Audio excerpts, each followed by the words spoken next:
Certainly it's a pleasure to be here on behalf of the governor of the great state of South Carolina, my colleagues in the General Assembly.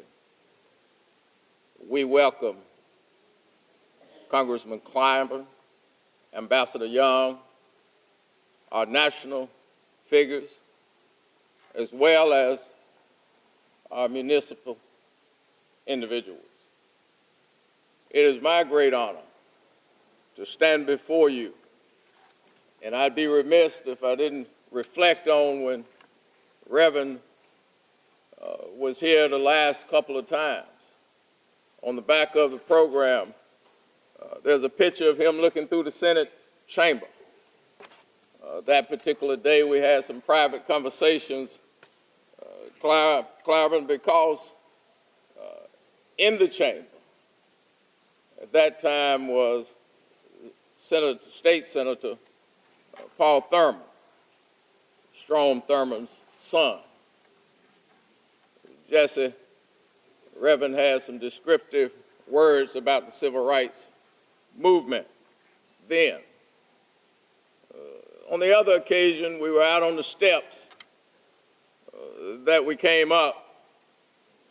The governor asked would Reverend pray. They were doing an adjutant general military event. They said, would Reverend pray? Reverend said, sure. And while we were standing there, they then came and said, we know Reverend can be a little long-winded sometime. Would you tell him we want a short prayer? And Bruce is around, but Bruce was there, Shelley, and they said, everybody said, well, you go tell him. I could not understand why. But when we had the conversation with Reverend said, Alan, I've been praying all my blank, blank, blank, blank life. Tell them that I know how to pray, if nothing else. And he gave us that prayer. Jesse-Jackson in Greenville, South Carolina, his hometown, would be like Martin Luther King said, what manner of a man is that off Haney Street in Greenville? He would say Martin Luther King was a drum major for justice. Jesse-Jackson, Reverend, was a quarterback for justice. Alan, I came from nowhere, no name, I understand.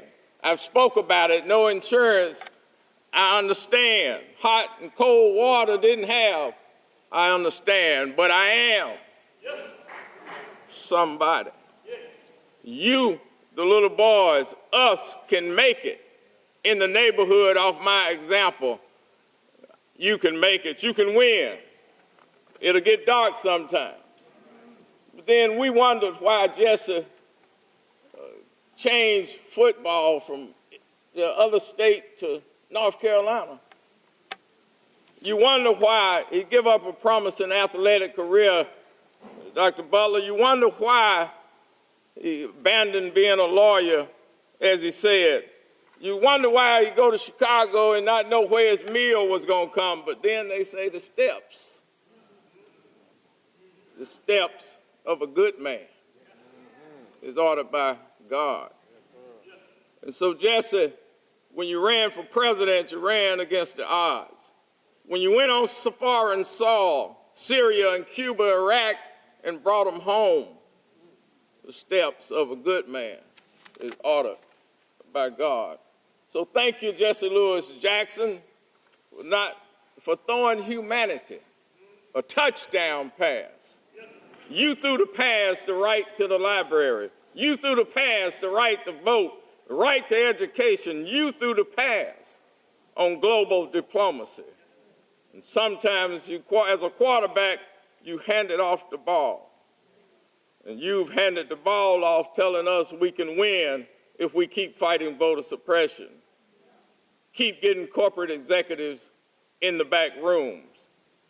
Yes, you said to us you're handing off the ball. that the hands that picked cotton can now pick presidents, but you can win. I'm handing the ball off. May the work I've done speak for me. Never surrender, never give up. Keep that hope alive. Martin Luther King's dream has to become a reality. Greater is he that was in me than he that was in this world. And yes, I came from nobody to help everybody be somebody. I want to stop, and I want y'all to understand when they put it together, they said that the senator would have his 5 minutes. I would be remiss if I didn't do my I am somebody, and I would be remiss because on Reverend's time, we sat at Miss Helen's table and had dinner when she was living. And he had me to speak at his mother's funeral. But I'd be remiss because in that was Judge Greg Mathis at the table with us. And so at this time, I'll say my I am somebody, but I yield the rest of my little minutes to Judge Greg Mathis, and actually he come up at this time.